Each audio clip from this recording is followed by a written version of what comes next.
Aqui na San Nicolás, o Snacks está sede, que nós temos como 5 sedes.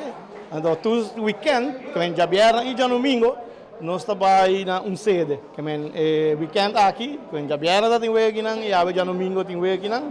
Mas eu tem 2 weeks, com 4 times.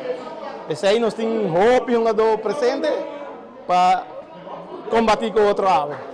Quando vai indo que campeonato na mês, quem tu está passando para a final com está mirando e desenvolvendo Paco e Vega? Ok, nós está recém que o campeonato começar, que é na avance de 2 semanas que nós está indo com o nosso campeonato. E aí aqui começando a tirar, mas nós arranca sabe bem duro agora aqui. Sobre, vai acabar em novembro, em outubro nós está para o rato.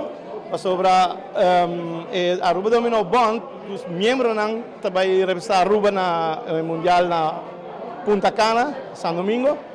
O campeonato da Paraná, depois acaba em novembro. Pero estava indo tremendamente bem, não tinha nenhum erro, estava indo hobby bom.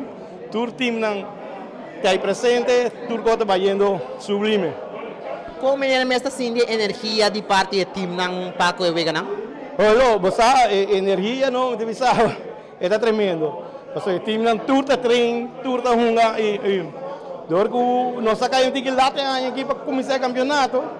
Então o jogador não começa a pontar aqui de campeonato começar, mas nós logra essa full swing que campeonato, tremendamente. Na final, minha pessoa me agradece, seguro invitar o povo da Aruba na vir e sostener o time aqui na diferentes sedes na hora você mover a nossa isla. Assim mesmo, para mim nós temos que agradecer no sponsor, o Balashi.